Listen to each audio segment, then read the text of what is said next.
இந்த மாத வாக்குத்தத்தத்தை கொஞ்ச நேரம் நாம் தேவ சமூகத்தில் தியானித்து ஆண்டவருடைய நாமத்தை நாம் மகிமைப்படுத்துவோம். எசேயா 30ஆம் அதிகாரம் அதனுடைய 18ஆம் வசனத்தை நம்ம தியானிக்கிறோம்.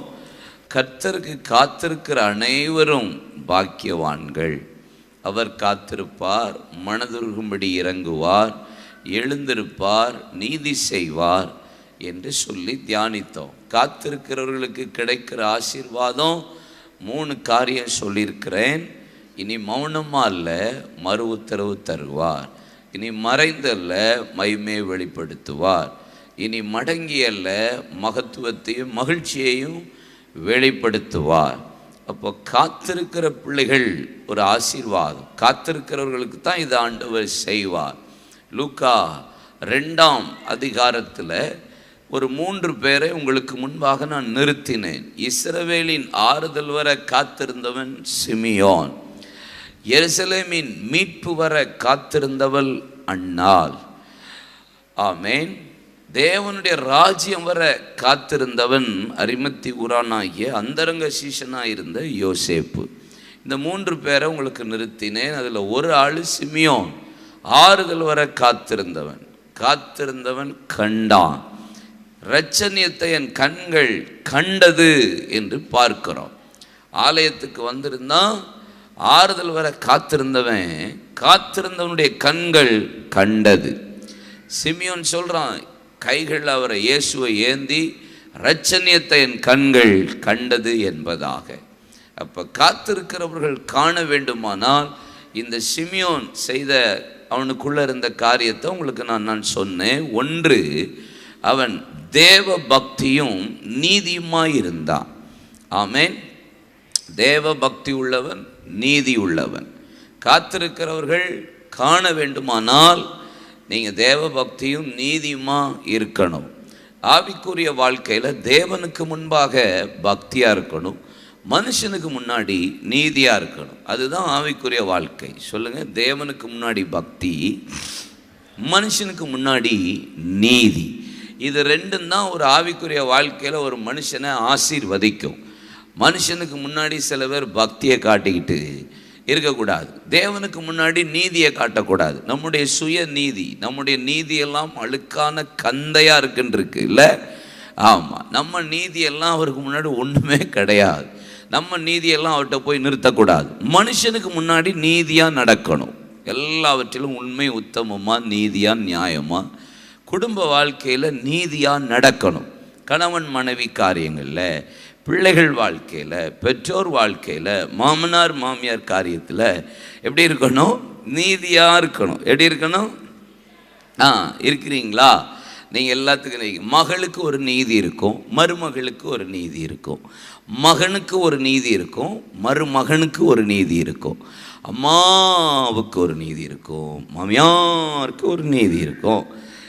இது குடும்ப ஜபம் தானே. நம்ம குடும்பமாகவே பேசுவோம். இல்லையா? சொல்லுங்க. பக்தி ஆட்டை காட்டணும் தேவனுக்கு முன்னாடி.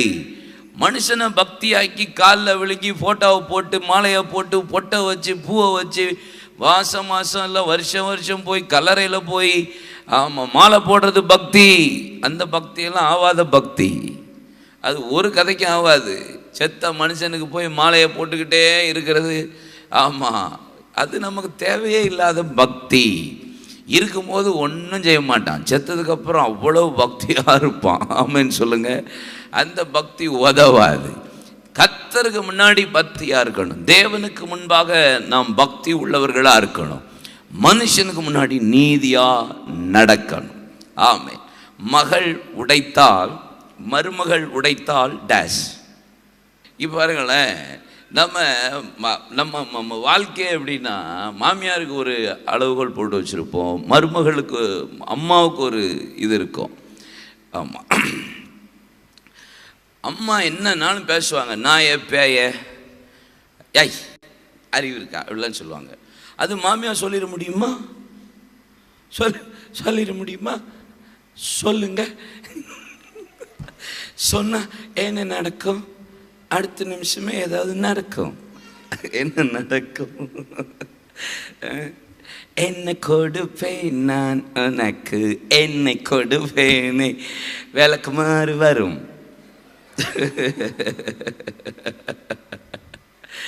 இன்னைக்கு லைஃப் இப்படி தானே போகுதுப்பா. ஏதோ நான் புதுசாக பேசலை. ஒவ்வொரு ஃபேமிலியில் அப்படி தானே இருக்கு. இருக்கா இல்லையா? சரி சாம், ஜெபம் நடத்தி முடி, நான் கிளம்புறேன். இவங்களை பார்த்தா பயங்கர பயமாக இருக்குது. ஏதோ நான் வேதத்தில் இல்லாததை பிரசங்கம் பண்ணிட்ட மாதிரியும், ஏதோ அவங்க வீட்டில் இல்லாததை பேச அதை மாதிரியும் ஏதோ புதுசாக பிரசங்கம் பண்ணுறாங்க. அப்படின்னா பிரதர் ஹல்லேலூயா அப்படின்னு இருக்கீங்க பாருங்க. அப்படிலாம் இருக்கக்கூடாது. பக்கத்தில் கை கட்டிச்சு, அதெல்லாம் நம்ம வீட்டில் நடக்கிறதான் பிரதர் பேசுகிறாங்கன்னு சொல்லுங்கள். நம்ம வீட்டில் நடக்கிறது தான் பிரதர் பேசுகிறாங்க. ஹல்லேலூயா. ஆமென். மாமியார் சொல்ல முடியலையே, மருமக சொல்ல முடியலையே. அப்போ எங்கேயோ நீதி பஞ்சாயத்தில் ஓடுது தானே அர்த்தம். ஹல்லேலூயா சொல்லுங்க. ஒவ்வொருத்தருக்கும் ஒவ்வொரு நீதியை நம்ம ஃபிக்ஸ் பண்ணி வச்சுருக்கோம். ஒவ்வொருவருக்கும் ஒவ்வொரு பவுண்டரி பிளேஸ் வச்சுருக்கிறோம். கர்த்தருடைய பிள்ளைகள் எல்லாருக்கும் முன்பாக நீதியாக இருக்கணும். இவன் ஏன் காத்திருந்தவன் கண்டான். காத்திருக்கிற நீங்கள் காணணுமா ஆசீர்வாதத்தை? தேவனுக்கு முன்பாக பயபக்தியா இருங்க, மனுஷனுக்கு முன்னாடி நீதியா நடங்க. அதை நான் கடந்த நாட்களில் உங்களுக்கு பல வசனங்களை காண்பித்து கொடுத்தேன். இன்னைக்கு அவனை குறித்து 3 வார்த்தை நான் சொல்கிறேன். 3 வார்த்தை, 3 words in Bible. லூக்கா 2, 25, 26, 27. இந்த 3 வார்த்தை, 3 இதுலேயும் 3 காரியம் இருக்குது பாருங்களேன். கர்த்தருடைய ஆவி அவன் மேல் இருந்தார். அவன் மேல் பரிசுத்த ஆவி இருந்தார். 1, அவன் மேல் பரிசுத்த ஆவி இருந்தார். 26 பாருங்க, பரிசுத்த ஆவியினாலே அவனுக்கு அறிவிக்கப்பட்டிருந்தது. 3rd one, அவன் ஆவியின் ஏவுதலினால் தேவாலயத்தில் வந்திருந்தான். ஆவி அவன் மேலே இருந்துச்சான். ஆவியானவர் அவனோட பேசுகிறாராம். ஆவி அவனை ஏவுதான், கைட் பண்ணுறார், ஆலோசனை கொடுக்கிறார் என்று அர்த்தம். 3 காரியம் இருக்கா? அப்போ ஒருத்தன் மேலே ஆவி இருக்கணும். புதிய ஏற்பாட்டில் பழைய ஏற்பாட்டில் பரிசுத்த ஆவி அவன் மேலே இருந்தது. புதிய ஏற்பாட்டில் நமக்குள்ளே இருக்கிறார், நமக்குள்ளே வாசம் பண்ணுறார். இல்லை, இப்போ சிமியோன் மேலே ஆவி இருந்தது. ஆவியானவர் அவனை அறிவித்திருந்தார். அப்படின்னா அவங்க கூட பேசுகிறாருன்னு அர்த்தம். ஆவியானவர் அவனோட பேசுகிறாரு அப்படின்னு அர்த்தம். 3வது, ஆவியின் ஏவுதலினால் தேவாலயத்துக்கு வந்திருந்தான். அப்படின்னா ஆலோசனை ஆவியானவர் கொடுக்கிறாருன்னு அர்த்தம். ஆவியானுடைய வழி நடத்துதலின்படியாக தன் குடும்பத்தை நடத்துகிறவன், ஊழியத்தை செய்கிறவன் ஆவியானவருடைய ஏவுதலினால் அப்படின்னு நம்ம சொல்லலாமா? இப்போ கர்த்தருடைய ஆவி ஒரு மனுஷன் மேலே இருந்தால் என்னெல்லாம் இருக்கும்? ஒரு மனுஷனுக்குள்ள இந்த பரிசுத்த ஆவி, இந்த கர்த்தருடைய ஆவி இருந்தால் என்னென்ன பிளெஸ்ஸிங்ஸ் இருக்கும்? டக்குன்னு வேகமாக சொல்கிறேன், குறித்து வைத்து கொள்ளுங்கள். ஆதியாகமம் 41ஆம் அதிகாரம் அதனுடைய 38ஆம் வசனம் சொல்லுகிறது, தேவ ஆவியை பெற்ற யோசேப்பு, நீ வேற ஒருவனுமே இல்லை, தேவ ஆவியை பெற்றவன். யோசேப்புக்குள்ள இந்த பரிசுத்த ஆவி, இந்த தேவனுடைய ஆவி இருந்ததுனால அவனுக்கு கிடைத்த ஆசீர்வாதம் என்ன? சிங்காசனம். சொல்லுங்க, கேட்கல? ஆமே. கர்த்தருக்கு காத்திருக்கிறவர்கள் காண்பார்கள். எதற்கெல்லாம் காத்திருக்கீங்களோ உங்க கண்கள் காணும். அவன் தேவ பக்தியும் நீதி உள்ளவனுமா இருந்தான்.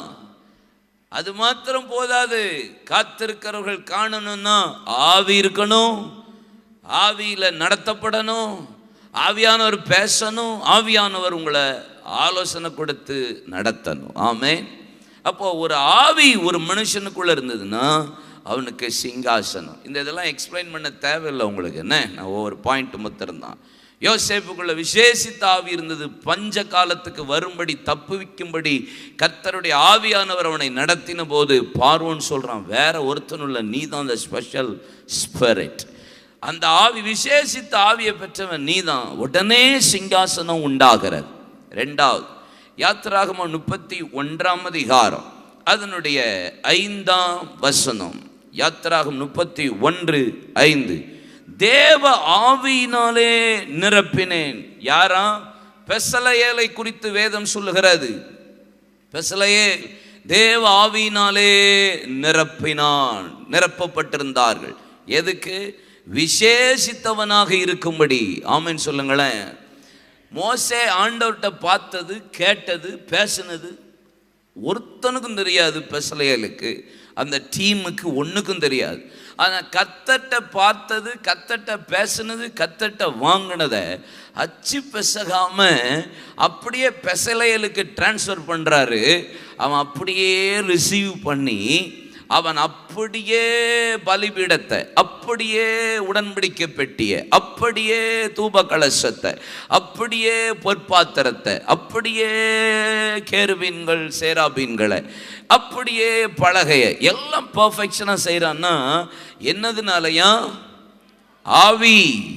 அப்போ விசேஷித்தவனா உங்களை மாற்றும் பரிசுத்த ஆவி. மூன்றாவது என்னாகமம் 14 அதனுடைய 24 வேதம் சொல்லுகிறது, என்னுடைய தாசனாகிய காலே வேற ஆவி உடையவனாய் இருந்தபடியால், வேற ஆவி உடையவனாய் இருந்தபடியால். அப்படின்னா ஒரு ஆவி இருந்தா சிங்காசனம், பரிசுத்த ஆவி ஒருவனுக்குள்ள இருந்தா விசேஷித்தவன், பரிசுத்த ஆவி ஒருவனுக்குள்ள இருந்தா அவன் சுதந்தரித்து கொள்ளுவான்.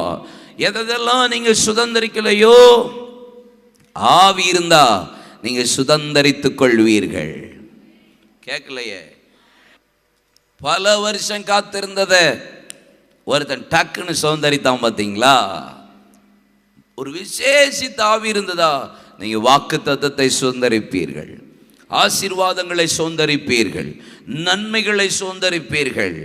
ஆமென். ஆரோக்கியங்களை சுதந்தரிப்பீர்கள், ஆட்களை சுதந்தரிப்பீர்கள், ஆத்துமாக்களை சுதந்தரிப்பீர்கள்.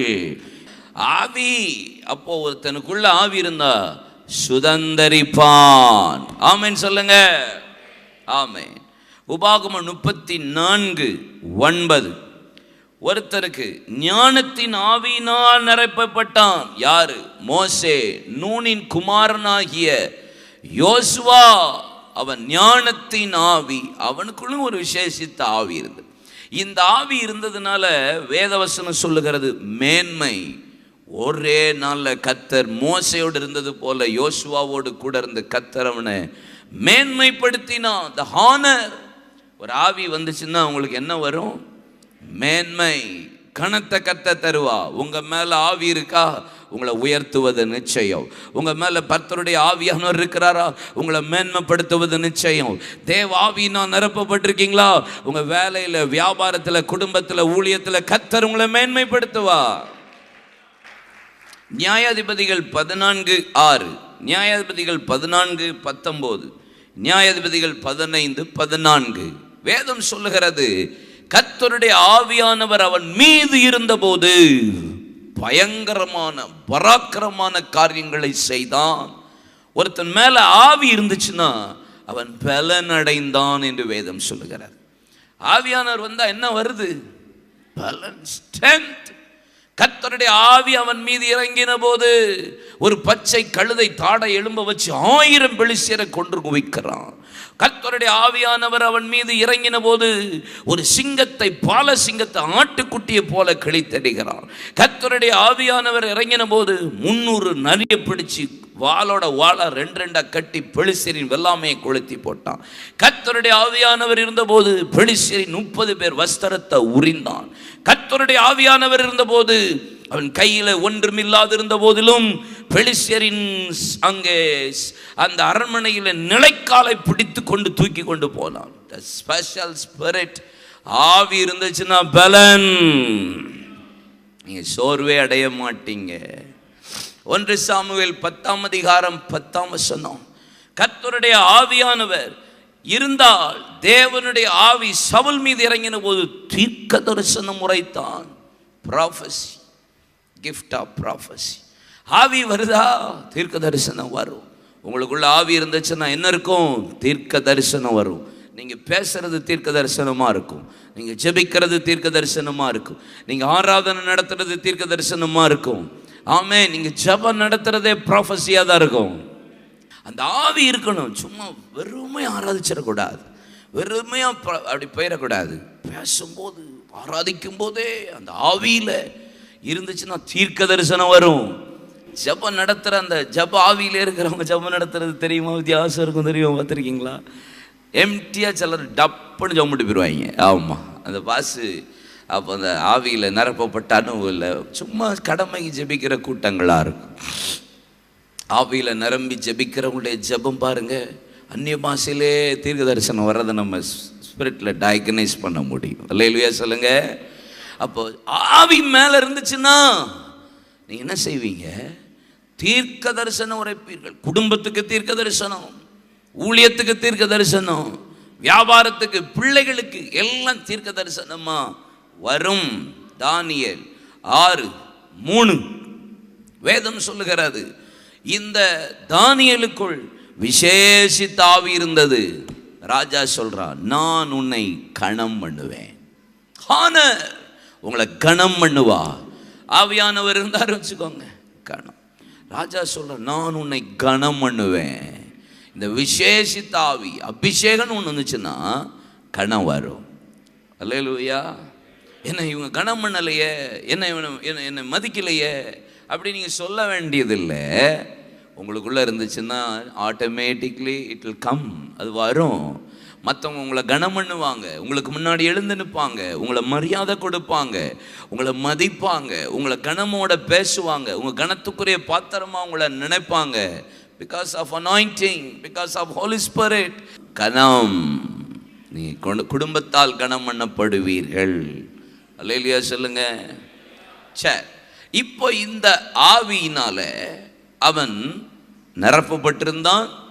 இந்த ஆவியானவர் அவன்கிட்ட பேசியிருந்தார், பேசுறவராக இருக்கிறார். அவன் கண்டினியூ, இந்த ஆவி அவனை ஏவி இருந்திருந்தது. அல்லேலூயா. எனக்கு இந்த ஏவுதல், இந்த வார்த்தை எனக்கு ரொம்ப இஷ்டமாக இருந்துச்சு. ஏவுதல். இப்போது 3 காரியம் அவனுக்குள்ளே இருக்குது. ஒரு ஃபேமிலி, ஒரு ஸ்பிரிச்சுவல் ஓரியன்ட் பர்சன், ஆவிக்குரிய மனிதன் நிரப்பப்பட்டிருக்கணும். ஆவியானவர் தான் அவனை நிரப்பியிருக்கணும். ஒரு ஃபேமிலியை கர்த்தர் ஆவியானவர் நிரப்பப்பட்டிருக்கணும். ஆவியானவர் அவளுக்கு பேசிகிட்டே இருக்கணும். ஆவியானவங்களை ஏவணும். என்ன செய்யணும்? ஏவணும். நீதிமொழிகள் 1:23, Proverbs chapter 1:23 வாசிக்க கேட்போம். என் கடிந்து கொள்ளுதலுக்கு திரும்புங்கள், இதோ என் ஆவியை உங்களுக்கு அருளுவேன், என் வார்த்தைகளை உங்களுக்கு தெரிவிப்பேன். எனக்கு ரொம்ப இந்த வசனத்தை பார்த்தோன்னே இஷ்டமாயிருச்சு. ஆவியில் எனக்கு ஒரு பெரிய சந்தோஷமும் மகிழ்ச்சி வந்துருச்சு. கடிந்து கொள்ளுதலுக்கு திரும்பினால் என்ன வச்சிருவாராம்? ஆவியை வச்சிருவாராம். 2வது சொல்றாரு, வார்த்தை, நான் உங்க கூட பேசுவேன்றாரு. வார்த்தையையும் உங்களுக்குள்ள வைப்பேன், தெரிவிப்பேன். அப்போ ஒரு கடிந்து கொள்ளுதல்ங்கிற ஒரு வேர்டு, ஆவியும் வந்துடுது, வார்த்தையும் கர்த்தர் பேச ஆரம்பிச்சிடறார். ஆவியான 2 காரியத்தை செஞ்சிடறார். ஒன்று இந்த ஏவுதல், ஆலோசனை, நடத்துதல். அதை நான் சொல்கிறேன். அப்போது ஒரு ஆவி ஒரு மனுஷனுக்குள்ளே வரணும்னா எதுக்கு வரணும்? எதுக்கு இடம் கொடுக்கணும்? புத்திமதிகளை விரும்புகிறவன் அறிவை விரும்புகிறான், கடிந்து கொள்ளுதலை வெறுக்கிறவனோ மிருக குணம். சொன்னால் சிலருக்கு பிடிக்கல. ஃபேமிலியில் சில கைடன்ஸு சொன்னால் சிலருக்கு பிடிக்க மாட்டேங்குது, வெறுக்கிறோம். அவங்க என்ன சொல்கிறது, அவங்க என்ன பேசுகிறது, இவங்க என்ன பேசுகிறது, பெரியவங்களுக்கு அவ்வளோதான் மதிப்பா. ஒரு குடும்பத்தில் சில காரியத்தை சொல்கிறாங்களா, ஏற்றுக்கொள்ளுங்க, வெறுக்காதீங்க. உங்களை விட்டு கொடுத்து பாருங்களேன் அந்த வார்த்தைக்கு. ஏன் நம்ம நஷ்டப்படுறதே இல்லை? ஏன் நம்ம குறைவுபடுறதே இல்லை? ஏன் நம்ம சில நேரம் அதுக்கு நம்மளை தலையை விட்டு கொடுக்கறது இல்லை? கடிந்து கொள்ளுதலுக்கு. நீதிமான் என்னை தயவாய் கொட்டட்டும், அது என் தலைக்கு எண்ணெயை போல இருக்கும், நான் அதை அல்லல் தட்டுவதில்லை. நான் அதை அல்லல் தட்டவே மாட்டேன், கொடுத்துட்டே இருப்பேன். கொட்டுங்க, அது எனக்கு நல்லா இருக்கும். அது என் தலைக்கு எண்ணெயை போல இருக்குமா? எப்படி இருக்குமா? எண்ணெய் இன்னும் அதிகமாக எப்போ ஜெபிப்பானா? கடிந்து கொள்ளும் போது, கடிந்து கொள்ளுதல் வரும்போது, அதுக்கு நான் ஒப்பு கொடுக்கும்போது, அதுக்கு என்ன ஆவி அர்ப்பணிக்கும் போது, அதுக்கு என்ன விட்டு கொடுக்கும் போது. அது செஞ்சு பாருங்க. காத்திருக்கிற உங்க கண்கள் காணும். உங்க கண்கள் கண்டிப்பா, சிமியோன் சொல்றான், காத்திருந்தேன், இஸ்ரவேலின் ஆறுதலுக்காக காத்திருந்தேன், என் கைகள் இரட்சணியத்தை கண்டது. உங்க காத்திரத்துல கர்த்தர் இந்த மாதம் முடிய பண்ணி உங்கள் கண்கள் காண செய்வா. கடிந்து கொள்ளுதலுக்கு திரும்புங்கள். என் ஆவியை உங்களுக்குள்ள, என் வார்த்தையை உங்களுக்கு தெரிவிப்பேன். 2 காரியம் சொல்ற. கடிந்து கொள்ளுதல் டைம்ல 2 நடக்குது. ஆவியும் வந்துருது, வார்த்தையையும் தெரிவிப்பேன். பேசவும் செய்கிறார் ஆவியானவர். 3வது ஆவியின் ஏவுதல். இந்த ஆவியின் ஏவுதலுக்கு ஒரு 4-5 வார்த்தை, எவ்வளோ டைம் இருக்கு அதை சொல்கிறேன். அதுக்கப்புறம் இந்த ஆவியானவருடைய ஆலோசனை நடத்துதல் அதெல்லாம் பார்ப்போம். கர்த்தர் நம்மை ஆசீர்வதிப்பாராக. லூக்கா 2:27 தான் சிமியோனை பற்றி போடப்பட்டிருக்கிறது. அவன் ஆவியினாலே, ஆவியின் ஏவுதலினாலே தேவாலயத்துக்கு வந்திருந்தான். அப்படின்னா ஆவியானவர் அவனை உந்தி தள்ளி இருக்கிறார். மார்க் 1:12 பாருங்க. ஆவியானவர் அவனை வனாந்தரத்திற்கு போகும்படி ஏவினார். யார? உடனே ஆவியானவர் அவரை வனாந்தரத்துக்கு எதுக்கு போக ஏவினாராம். ஸோ ஒரு ஏவுதல், ஒரு உந்துதல் நம்முடைய வாழ்க்கையில் இருக்கணும். ஆனால் பழைய ஏற்பாட்டில் ஆண்டவர் சொல்கிற வார்த்தை எனக்கு ஆச்சரியமாக இருந்தது. எசேக்கியேல் 13:3 பாருங்க. எசேக்கியேல் 13:3 கர்த்தராகி ஆண்டவர் உரைக்கிறதாவது, தாங்கள் ஒன்றும் தரிசியாதிருந்தும் தங்களுடைய ஆவியின் ஏவுதலை பின்பற்றுகிற மதிகட்ட தீர்க்கதரிசிகளுக்கு ஐயோ. இங்கேயும் ஆவியின் ஏவுதலை பற்றி போட்டிருக்கு. இங்க தீர்க்கதரிசிகள் ஆவியின் ஏவுதலினால பேசுறாங்க. அப்படிப்பட்ட தீர்க்கதரிசிகளுக்கு ஆண்டவர் பெயர் கொடுக்கிறார், மதிகட்ட தீர்க்கதரிசின்றாரு.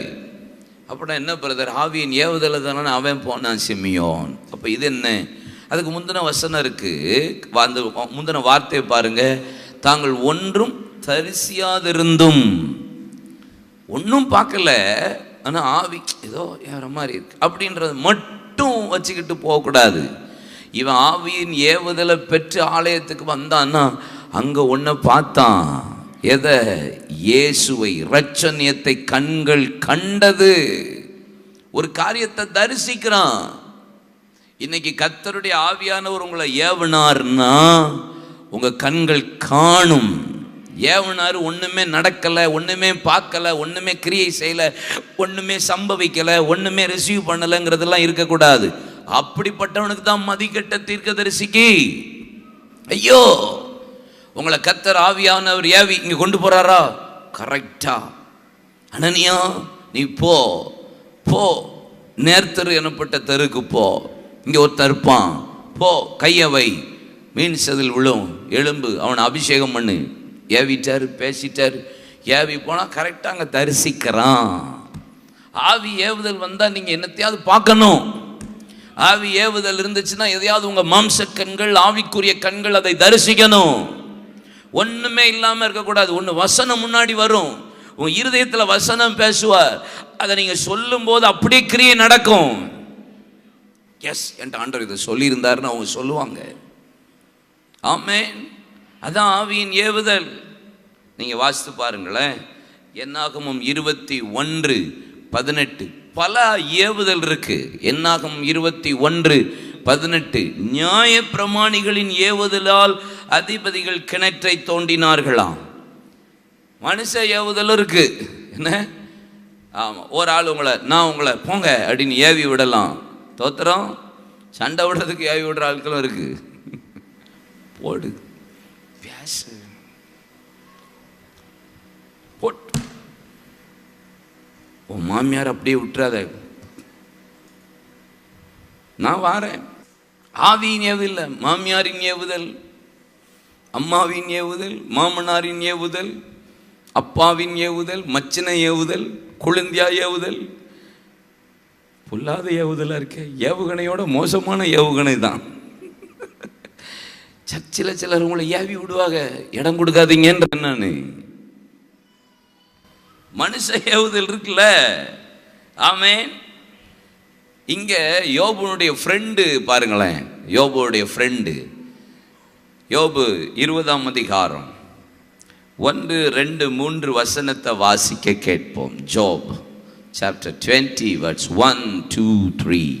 அப்பொழுது நாகமாத்தியனான சோப்பார் பிரதியுத்தரமாக, இதற்காக மறு உத்தரவு கொடுக்க என் சிந்தனைகள் என்னை ஏவுகிறபடியா, என் சிந்தனைகள் என்னை ஏவுகிறபடியா நான் தீவிரித்து சொல்லுகிறேன். நான் படிச்சதெல்லாம் எனக்குள்ள மண்டைக்குள்ள பலருக்கு இன்டெலிஜென்ட்டா இருக்கும். பல பேர் படிச்சு பல கேள்வி கேட்டு மண்டைக்குள்ள டெபாசிட் பண்ணி வச்சுட்டு உக்காந்துட்டு சிந்தனைகள் என்னை ஏவுகிறது. அடுத்த வசனம் சாம். நிந்தித்தேன் என்று நான் கடிந்து கொள்ளப்பட்டதை கேட்டேன், ஆனாலும் உணர்வினால் என் ஆவி பிரதியுத்தரம் சொல்ல என்னை ஏவுகிறது. ஏவுதான். ஒருத்தனுக்கு மண்டையில் ரொம்ப நாலேஜ் ஆயிட்டுன்னு வச்சுக்கோங்க, உங்களையும் ஏவும். உட்காந்து ஆலோசனை கேட்க பிடிக்காது சில ஆட்களுக்கு. அப்படியே படப்படன்னு வரும் பார்த்துருக்கீங்களா? ஒரு 5 பேர் உட்காந்துருந்தா ஒரு ஆளுக்குள்ள மண்டை குழம்பும். ஏன்னா அந்த ஆளுக்கு தெரியும் அந்த மேட்ரு. அப்படியே நான் சிலருக்கு எல்லாம் தெரிஞ்ச உடனே அந்த இடத்துல வாய் சும்மா இருக்காது, படப்படன்னு புரிஞ்சு தள்ளிடும். பார்த்துருக்கீங்களா? ஒரு ஆளை பேச விடாது. இவங்க ரொம்ப எல்லாம் நாலேஜ் பர்சன், எல்லாம் எனக்கு தெரியும். ஆமாம்,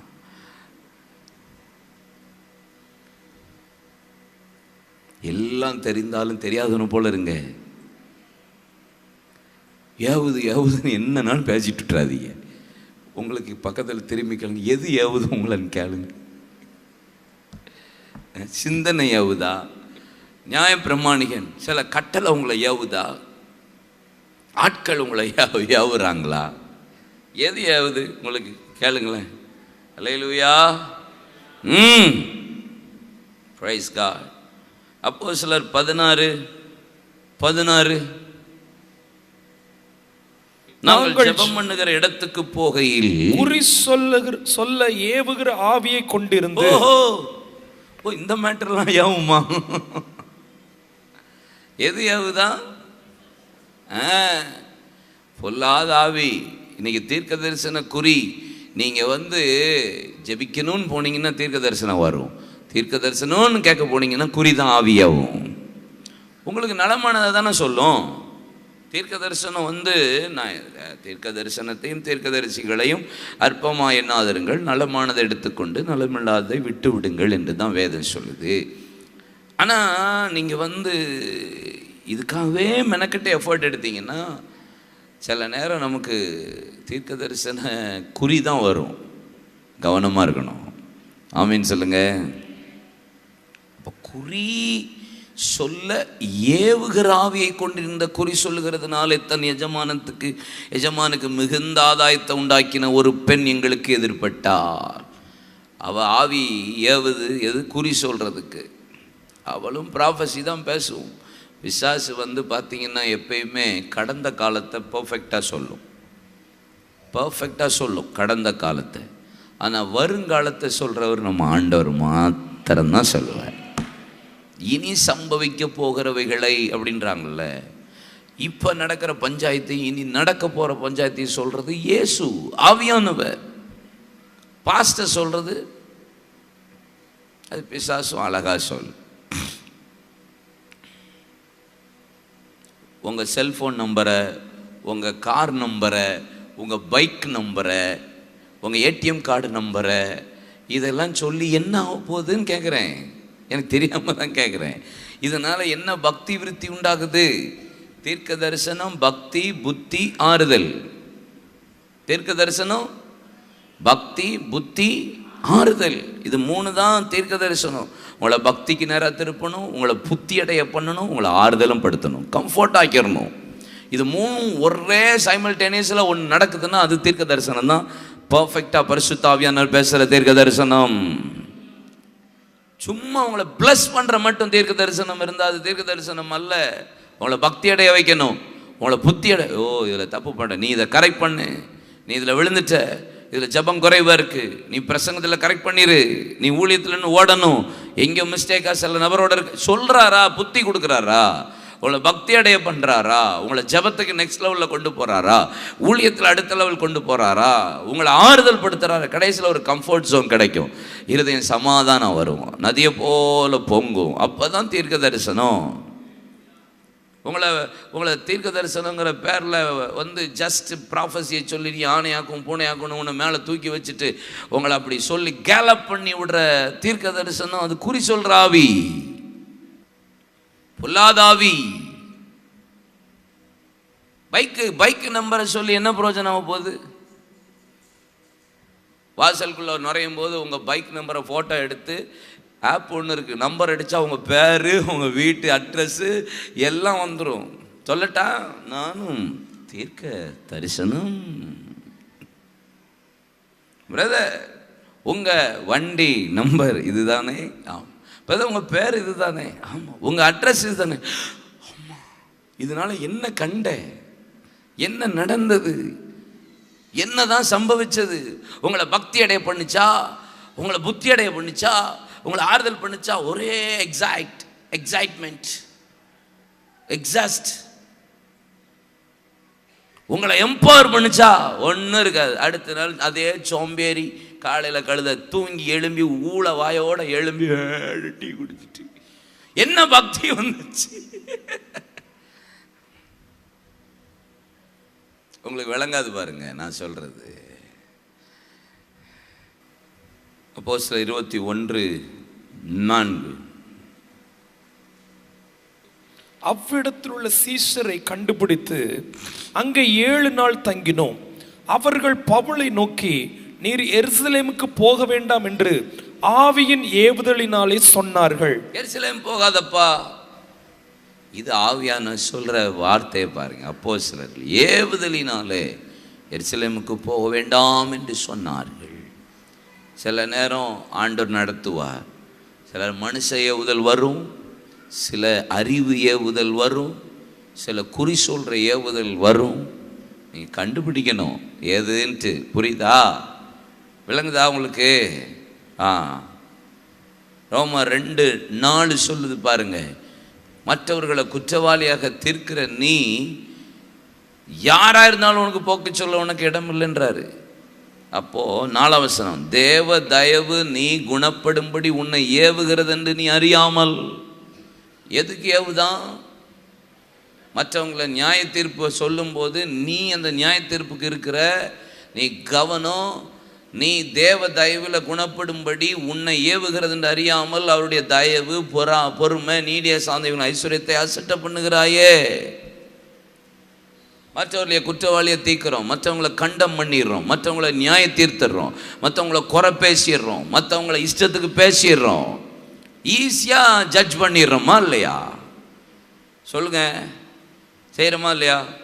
ஈஸியாக பேசிடுவோம், யாருன்னாலும் ஈஸியாக ஜட்ஜ் பண்ணிடுவோம், ஜட்ஜ்மெண்ட் கொடுத்துருவோம். ஆமாம். ஆனால் ஆண்டவங்க சொல்றாரு, நீ குணப்படும்படி தேவ தயவு உன்னை ஏவுதுங்கிறத நீ அறியாமல் நீ அசட்டை பண்ணுற. யாரையும் கையை நீட்டி பேசிடாத. கிருபை மேலே இருக்குது, தயவு இருக்குது, இறக்கம் இருக்குங்கிறத மறந்துட்டு ஏவுதலை விட்டுட்டு இஷ்டத்துக்கு அடிச்சிடாதீங்க, மனுஷனை ஜட்ஜ் பண்ணிடாதீங்க, யாரை என்ன செஞ்சிடாதீங்க, ஜட்ஜ்மெண்ட் கொடுத்துடாதீங்க. 2 கொரிந்தியர் 5:14 சொல்லுகிறது, கிறிஸ்துவனுடைய அன்பு எங்களை நெருக்கி ஏவுகிறது. எப்படியா? அன்பு உங்களை நெருக்குதா? கட்டி பிடிச்சி முத்தம் கொடுங்களேன். மாமியாருக்கு நகோமி கொடுத்த முத்தம் போல எந்த மருமக குடுக்கிய தோத்திரம் அல்ல இல்லையா? சொல்லுங்க. அன்பு உங்களை ஏவணும். ஆமென் சொல்லுங்க. கடைசியாக ஒன்று சொல்லி ஜெபிச்சிடலாம். 2 பேதுரு 1:21. தீர்க்க தரிசனமானது ஒரு காலத்திலும் மனுஷருடைய சித்தத்தினாலே உண்டாகவில்லை. தேவனுடைய பரிசுத்த மனுஷர்கள் பரிசுத்த ஆவினாலே ஏவப்பட்டு பேசினார்கள். ஆமென். ஆமாம், இந்த வேத வசனம் எல்லாமே ஆவியானவரால் எழுதப்பட்டது. எல்லா தீர்க்க தரிசன வார்த்தை பரிசுத்த மனிதர்கள் பரிசுத்த ஆவியினால் ஏவப்பட்டு பேசினார்கள், எழுதினது. இதை கைக்கொள்ள ஒப்பு கொடுப்போம். காத்திருக்கிற உங்கள் கண்கள் காணும்.